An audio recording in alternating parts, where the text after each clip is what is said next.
Actor Vijay. Tamil രാഷ്ട്രീയത്തിൽ ഈ നടീനടന്മാർ വലിയൊരു സ്ഥാനം വഹിക്കുന്നുണ്ട്, നമുക്കെല്ലാവർക്കും അറിയാവുന്ന കാര്യം. ഓൾമോസ്റ്റ് സൂപ്പർ സ്റ്റാർസ് ആയിട്ടുള്ളവരെല്ലാം ഓരോ കൈ നോക്കാറുണ്ട്. പല നടന്മാർ അതിൽ പരാജയപ്പെട്ടിട്ടുമുണ്ട്. ആക്ടർ വിജയ് അങ്ങനെ പരാജയപ്പെടാനുള്ള വ്യക്തിയാണെന്ന് എനിക്ക് കണ്ടിട്ട് തോന്നുന്നില്ല. പുള്ളിക്ക് നല്ല ഗ്രൗണ്ട് സപ്പോർട്ടുണ്ട്. നമുക്ക് ആ വാർത്ത ഒന്ന് കേട്ടോ.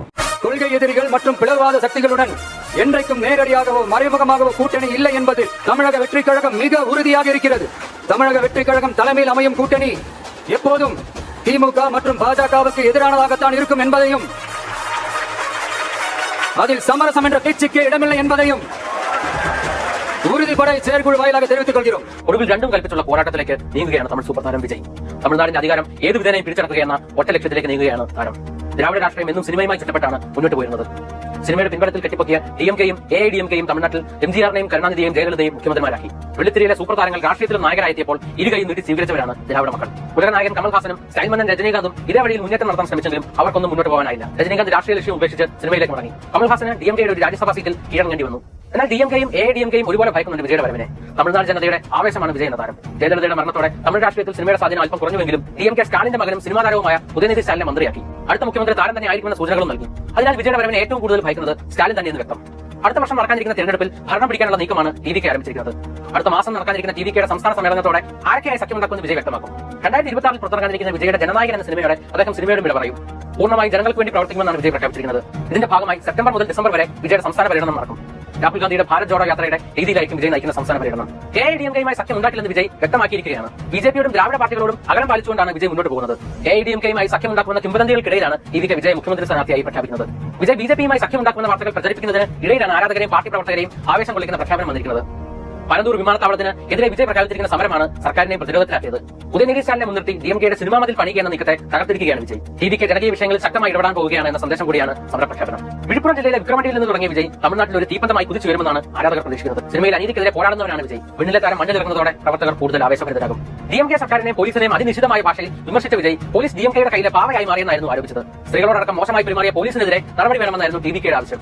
വരാനിരിക്കുന്ന ആളുകൾ വിജയുടേതാണെന്നാണ് ആരാധകർ പറയുന്നത്. എന്തായാലും ദ്രാവിഡ രാഷ്ട്രീയത്തിൽ വിജയ് ശക്തി പ്രാപിക്കുന്നതായിട്ടാണ് റിപ്പോർട്ടുകൾ. ഈ തമിഴ് രാഷ്ട്രീയത്തിൽ ഇപ്പം നിൽക്കുന്നതിൽ ഏറ്റവും സ്ട്രോങ് വിജയ് തന്നെയാണ്. മറ്റ് പാർട്ടിക്കാരൊന്നും അത്ര സ്ട്രോങ് അല്ല. നമുക്കറിയാം BJP എൻട്രി നടത്താൻ നോക്കുന്നുണ്ട്. BJPയുടെ ആശയങ്ങൾ തമിഴ്നാട്ടിൽ റൺ ചെയ്തു പോകാൻ വലിയ ബുദ്ധിമുട്ടാണ്. BJP പല രീതിയിലുള്ള എൻട്രികളൊക്കെ നടത്തി നോക്കി, പക്ഷേ ഒന്നും വിലപ്പോകുന്നില്ല. അതാണ് അതിൻ്റെ സത്യം പറഞ്ഞു കഴിഞ്ഞാൽ. ഇനി സഖ്യം ചേരാമെന്ന് വെച്ചാലും എനിക്ക് തോന്നുന്നില്ല സഖ്യത്തിൽ നിന്നും വിജയ് നിന്ന് കൊടുക്കുമെന്ന് തോന്നുന്നില്ല. പിന്നെ ഇപ്പോൾ ഉള്ള മിനിസ്റ്ററുകളാണെങ്കിലും ഉദയനിധി സ്റ്റാലിൻ ഒരു കോമ്പറ്റൻ്റ് ആണോ എന്ന് എനിക്ക് സംശയമുണ്ട്.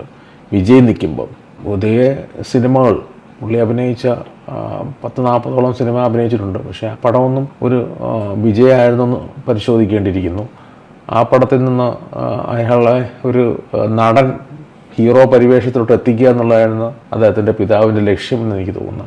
കാരണം അവിടുത്തെ രാഷ്ട്രീയം എന്ന് വെച്ച് കഴിഞ്ഞാൽ ഒരു സൂപ്പർ താര പദവിയിലോട്ട് എത്തിയവർക്കേ ഉള്ളൂ രാഷ്ട്രീയത്തിലോട്ട് ഇറങ്ങാൻ പറ്റുള്ളൂ. ഇപ്പോൾ ഉദയനിധി സ്റ്റാലിൻ സിനിമയിൽ അഭിനയിക്കുന്നില്ലായിരുന്നെങ്കിൽ ഒരു പക്ഷേ രാഷ്ട്രീയത്തിലോട്ട് എൻട്രി വലിയ പ്രയാസമായിരുന്നു. ട്വിസ്റ്റ് വന്നിരിക്കുന്നത് ഇത്ര നാൾ ഉദയനിധി സ്റ്റാലിൻ വന്ന സമയത്ത് ഒരു എതിരാളിയില്ല. പക്ഷേ പെട്ടെന്ന് ഒരു എതിരാളി ഉദയനിധി സ്റ്റാലിൻ അടുത്ത പ്രാവശ്യം മുഖ്യമന്ത്രി സ്ഥാനാർത്ഥി എന്നുള്ള ഇതിലോട്ടാണ് വന്നത്. അപ്പം എതിർഭാഗം നിൽക്കുന്ന വിജയ് മുഖ്യമന്ത്രി സ്ഥാനാർത്ഥിയാണ്. ഒരിടയ്ക്ക് പുള്ളിയുടെ പിതാവ് രാഷ്ട്രീയം അനൗൺസ് ചെയ്യുന്ന സമയത്തൊക്കെ പുള്ളിക്ക് വലിയ താല്പര്യങ്ങളില്ലായിരുന്നു. പുള്ളി ഡിസൈഡ് ചെയ്തിട്ടില്ലായിരുന്നു. പക്ഷേ പുള്ളിയുടെ ഉള്ളിൽ കാണുമ്പോൾ എനിക്ക് ഡിസൈഡ് ചെയ്തിട്ടില്ലായിരുന്നു. പിന്നെ പല മാറ്റങ്ങളും വന്ന് പുള്ളി പൂർണ്ണമായിട്ടും രാഷ്ട്രീയത്തോട്ട് വരുന്നു. സിനിമകളെല്ലാം ഹിറ്റാവുന്നു. വിജയ് ഒരു നല്ല ഓപ്ഷനായിരിക്കും എന്നാണ് ഞാനും വിശ്വസിക്കുന്നത്. തമിഴ് രാഷ്ട്രീയം എപ്പോഴും ഈ സിനിമയായിട്ട് എപ്പോഴും ലിങ്ക്ഡാണ്. നമ്മുടെ കേരളത്തിലൊന്നും അങ്ങനെയില്ല. സിനിമാക്കാരെ തമിഴ്നാട്ടിൽ ദൈവതുല്യരായിട്ട് കാണുന്നു. അവരെ രാഷ്ട്രം ഭരിക്കാനുള്ള കഴിവുള്ളവരായിട്ട് ജനം കരുതുന്നു. അത് ഓരോ നാടിൻ്റെ പ്രത്യേകതയാണ്. കേരളത്തിലതില്ല. നോർത്തിലോട്ടൊക്കെ പോയി കഴിഞ്ഞാൽ മന്ത്രിമാരൊക്കെ ആയിട്ടൊക്കെ കേരളത്തിലെ പോലെ ഉള്ളല്ലോ. അതായത് ഒരു മുഖ്യമന്ത്രി സ്ഥാനാർത്ഥിയിലോട്ടൊന്നും പോകാൻ നടന്മാർക്കൊന്നും ഒരു പവർ ഉള്ളതായിട്ട് എനിക്ക് തോന്നുന്നില്ല. രാഷ്ട്രീയം എപ്പോഴും വ്യത്യസ്തമാണ്. നമ്മൾ കാണുന്നല്ലോ രാഷ്ട്രീയത്തിൽ കളികൾ. തമിഴ്നാട് രാഷ്ട്രീയം എന്നൊക്കെ പറയുമ്പോൾ റിസോർട്ട് രാഷ്ട്രീയം. കേരളത്തിൽ അത്ര വിലപ്പോകത്തില്ല ഇങ്ങനത്തെ രാഷ്ട്രീയം. തമിഴ്നാട് പറഞ്ഞാൽ അവിടെ രാഷ്ട്രീയമില്ല, സിനിമയില്ല, രാഷ്ട്രീയമില്ല. വിജയ് രാഷ്ട്രീയത്തിലോട്ട് എൻട്രി വരുമെന്ന് കണ്ടപ്പോൾ തന്നെ കേന്ദ്രത്തിൽ നിന്ന് നമുക്കെല്ലാവർക്കും അറിയാം പുള്ളിയുടെ വീട് വന്ന് അരിച്ചു പിറക്കി ഒന്നും കിട്ടിയില്ല.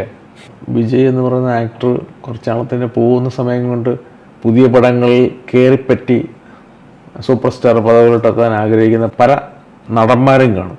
ഈ ഒരു ഗ്യാപ്പിൽ തങ്ങളുടെ മക്കളെ കയറ്റിക്കൊണ്ടുവരാനും എനിക്ക് തോന്നുന്നില്ല.